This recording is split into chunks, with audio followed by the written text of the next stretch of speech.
Hello ladies and gentlemen, welcome back to the channel. My name is Mark Roden, and in today's video we're going to be going over the 5 reasons you should buy and the 5 reasons you should not buy a BMW E46. This is obviously a completely new series to the channel. I thought of it the other day and was like, I don't think anybody's done that before. Oh, I'm just such a creative little critter, ain't I? And decided I wanted to do it myself. Now, with that being said, I have a big disclaimer I want to say, and unfortunately I can't remember it off the top of my head, and so I have it written down, so I'm going to read it. I'm going to read it right now, and so I'm not going to be looking at you, but just give me a second. I scoured the internet to see what all owners were saying on forums, videos, whatever it may be, and got the common complaints and the common praises about the BMW E46 here for you today. However, I have never owned one myself, so if you think I got something wrong and you are an owner or a previous owner, or would like to add something that you think the general public should know, the comments are public. I absolutely would greatly appreciate it. The last thing I want to do, despite what some people may say out there, is spread misinformation. So if anybody is an owner and I get something wrong here, or just a big glaring issue that you think I should have mentioned in the video, again, I'm not trying to comment bait here, but I would appreciate it so people can understand that when they watch this video. But either way, yeah, the video is pretty simple and pretty self-explanatory. We're going to go over 5 things that I think are great and 5 reasons why I think you should buy an E46, and then 5 reasons why I think you shouldn't from somebody from the outside looking in perspective. We're going to do it like we'll do like 1 good thing, 1 bad thing, 1 good thing, 1 bad thing, until we get obviously to 10 total. Either way, movie of the day is the original Ice Age. The other ones are good too, don't get me wrong, like all Ice Age movies are great, like every single one of those are a banger, but the original just freaking hits. Go watch the original Ice Age if you haven't already. I don't give a fadoodle cake. I'm 25 years old, dude. I will absolutely watch Ice Age all the time. I know it's a kid's movie, but it's a banger. Go watch it. Without further ado, let's go right into it with number 10, or reason number 1 why I think you should buy an E46. It's gonna take some roughening around the edges with this series, but I hope you guys are gonna enjoy it. And reason number 1 is extremely simple. They're incredibly cheap. This is the reason I wanted to bring this one up immediately, and the first reason why I think you should buy one, because it kind of, and I mean very, very kind of, makes all the reasons why you shouldn't buy one moot, when not like 100% moot or irrelevant or whatever, but a little bit less severe when you realize that you're not spending that much on the car in the first place. Like I said, I've never owned one myself, but I'm obviously on Facebook Marketplace all the time for videos, and just because I'm a car guy and I'm addicted to Facebook Marketplace, and so I see them all the time selling for the prices that they sell at. But not only that, I have a friend named Ben who has owned 2, and both of his E46s he has bought for less than $3,000 total. The first one he bought for $1,700. It was actually pretty freaking good until the motor blew up in it like a year later, but it was at first pretty good. Had 180,000 miles on it and drove like a dream, was perfectly fine, and then the motor blew up. The second one that he just bought like a month ago, he bought for $1,300. So I know a lot of people out there are like, oh, you can't buy any car less than $5,000 nowadays. It's not true, obviously. Most of us know that, but yeah, he bought it for $1,300. Obviously, does that car have a lot of problems? Yes. I'm not saying that I recommend buying a $1,300 E46. What I'm trying to just get at is that these cars are very, very, very, very, very affordable. You don't need a top-of-the-line 330 Ci ZHP package to have fun with an E46. If you have a tight budget, you could very easily find one for less than $2,000. And the reason number 1 as to why I think you should not buy an E46, however, is going to be going to the subframe mounts. Yeah, man. Again, apparently these are just a pretty massive problem. What happens? So obviously people are probably sitting there like, what do you mean subframe mounts? What's wrong with them? They rot. That's all there is to it. They rot. Obviously, a rotting subframe mount isn't ideal. In order to fix that problem, as long as you catch it before it just completely rots out. But by the way, if you do that, say goodbye to your suspension. Say goodbye to your whole car, actually. Just say goodbye to the entire car, because you're crashing it. Your suspension is just going to fall through the subframe. It's not a good idea. But if you catch it in time, which shouldn't be that big of an issue, if you have an E46 with over 100,000 miles, check your subframe mounting points. But either way, if you catch it in time, what do you have to do? You have to reinforce it, and reinforcing it involves buying these plates or something. I guess you probably can make them yourself if you really were that savvy and technical or whatever, but if not, you buy these plates and then you weld in the plates. Now, I've tried welding before. I've done it a couple times. It looks like somebody just absolutely came by and just slapped their wiener all over whatever it is you're trying to weld. It doesn't look good at all when I try welding. So what that means is you are going to have to pay a professional if you're anything like me, and then it just becomes extremely expensive. However, reason number 2 as to why I think you should buy a E46. This is going to be such an interesting video ideas, because it's just going to go back and forth. I'm going to be like happy and then oh, and then happy and then oh. But the reason number 2 why I think you should buy one is because I think they look good. This is obviously all personal opinion, man, but I think E46s, I want to do a video actually like this. Actually, I'm going to write this down right now.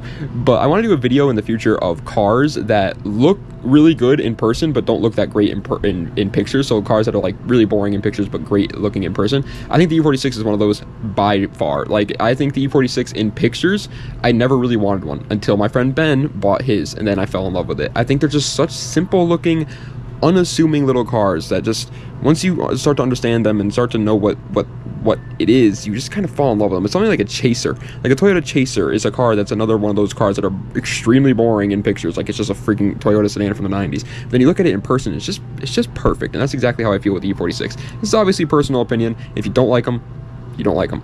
But if you do, but again, guys, gotta bring down that mood. Reason number 2 as to why I think you should not buy an E46 is the cooling system is quite literally just made out of plastic before 2004. Apparently, if you get a model after 2004, they fixed that. But if you get one before 2004, which if you're going to get one that's cheap, it's probably going to be one of those, it will have quite literally plastic cooling. Now, what does that mean? Your car's going to overheat. That's what that means. And then if you don't fix it, it's going to blow up and you're going to have a blown motor. That is quite literally exactly what happened to my friend Ben with his first E46. It's cooling, BMW's cooling system in general, I'm just going to put it out there. I love BMW, okay, guys, it's my favorite car brand of all time. But BMW's cooling system in general over the years has just been an absolute train wreck. But this one in particular with the E46 is just horrendous. I mean, just awful. If you buy one before 2004, you're going to be looking at a lot of money to put into that cooling system to make it reliable. However, reason number 3 as to why I think you should buy a BMW E46, I'm smiling now, guys, the handling.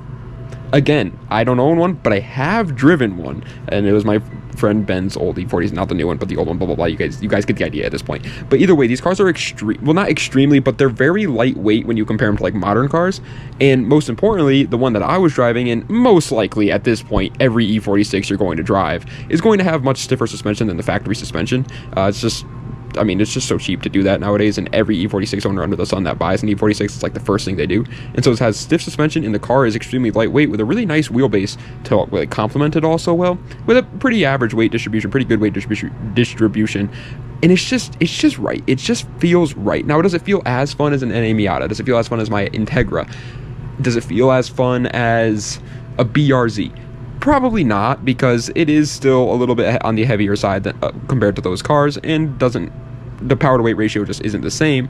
But it is a very, very fun little car to drive, especially for the freaking price. And for a rear-wheel drive one, which, by the way, I know there are XI E46s, you can buy an all-wheel drive E46. I highly recommend buying a rear-wheel drive one, because they're just going to be so much more fun. Reason number 3 as to why you shouldn't buy an E46, so kind of leads back into the subframe mounts point a little bit. That's the main part you got to worry about when it comes to this, but it's rust. Rust obviously affects everything. It does. If your subframe mounts are rotting out, chances are there are going to be other parts on that car that are also extremely rotted. Now, this is obviously something that you do not have to worry about if you live in Florida, if you live in California, or SoCal, I should say, NorCal. I think those guys still have to deal with snow. I'm not too geographically inclined. But if you live in a southern state where there's not that much snow, you obviously don't have to worry about this too much, because the salt on the roads just doesn't really happen that much. So you're fine. But if you don't, like me, this is a big killer. Okay, working on my buddy's E46, and this is another reason that we'll get into in a little bit, but working on my buddy's E46, the first one at least, was not fun. And the reason why was because 90% of the freaking time, bolts would not come out. And almost every time that he needed to work on the car, a whole lot of bolts would have to come out, because it was a nightmare to work on them. Reason number 4, however, why you should buy a BMW 3 Series E46 is because the parts are cheap. Yep. They're in that perfect little gray area where, yeah, it's European. And so obviously the European, like if you buy like a 2003 Honda, obviously the parts are going to be cheaper than this, but it's still a 2003 car. And so it's in that perfect little gray area where all these auto parts stores out there and all these manufacturers of the parts themselves, they just don't want this inventory anymore, and it's not worth anything because there's just so many companies out there with so much crap, and so they're just giving it away pretty much. And obviously BMWs of old, like 90s, 80s, that's a little bit harder to find parts. In the modern BMWs, they're still parts are still wanted, so the parts are more expensive. But again, this is in that perfect little gray area where the parts are very, very cheap. You can walk into almost any auto shop out there and find the part pretty readily available. It's not that hard. That is such a freaking blessing. I personally have never had to deal with that. I've owned a 350Z, a PT Cruiser, and an Integra, and so all those cars had pretty commonly available parts. But I've known people that own, like my buddy Zach owns an M550i right now. That is a nightmare to get parts for. That car's not fun at all to get parts for. However, reason number 4 as to why I think you should not buy this car, and I was kind of teasing into this one a little bit when we were talking about the rust. But if you're an American, obviously, if you're from a different country, I don't know how it is over there. But if you are an American fella, no matter if you're in a northern state or a southern state, working on these are going to be a nightmare because they need quite literally just special tools to take certain parts off, and the engineering was extremely innovative at the time. That's kind of not even kind of, I don't know why I say kind of, that's like the number one reason as to why German cars have such a bad rep when it comes to working on them, because they're all just so freaking, they're like, yeah, the engineering is great, don't get me wrong, but actually having to work on that is an absolute freaking nightmare. It is so unfun. And even for a early 2000s car where it doesn't have as many electronics and stuff like that as modern cars, which, by the way, good luck to anybody being born like right now that's going to be a mechanic in 20 years. Oh my, good luck for you guys. You guys are in for a treat. But either way, they're way too innovative at the time. They made this car way too over-engineered. It is a nightmare to work on, and you need quite literally just special sockets and special tools to even work on it in the first place. It is just not fun. If you're a new, person in the car world, you're just starting to learn how to work on cars, this is definitely not the one for you. But reason number 5, and the final reason as to why I think you should buy an E46, is because they are rear-wheel drive and manual. It is just a perfect combination, man. That's all there is to it. I don't have too much to say about this. We're not going to talk about it for too long because there's not much to say about it. Rear-wheel drive and manual transmissions are the best combinations known to mankind. The only combination better than rear-wheel drive and manual transmissions is like gambling and Pretty Women. That's the only, even then though, honestly, I think I'd rather have the rear-wheel drive and manual. Well, it depends. Am I winning when I'm gambling? If I'm winning when I'm gambling, then I'd probably take that one. But either way, you get what I'm trying to say. Rear-wheel drive and manual transmissions, absolute blast. Just peak living. Now, obviously, there are plenty of other cars out there that have this, but are there really? And guys, unfortunately, we're going to end on a sad note. That's the downside of starting on a happy note. Because the reason number 5 as to why I think you should not buy a BMW E46 is apparently the shock tower mounts can deform over time, causing for an uncomfortable ride and misalignment. That is what the forums were saying, word for word, bar for bar. He stole my whole effing flow. It is pretty much another subframe mounting issue again here. Just another, this car likes to rot over time, and the ones that you're going to buy are probably going to have high miles and have a lot of rust, especially if you live up north, and so it's going to have this problem. This is just quite literally just terrifyingly bad. Like, it is just not, like, this isn't like one of those common small little problems, oh, I just got to fix it.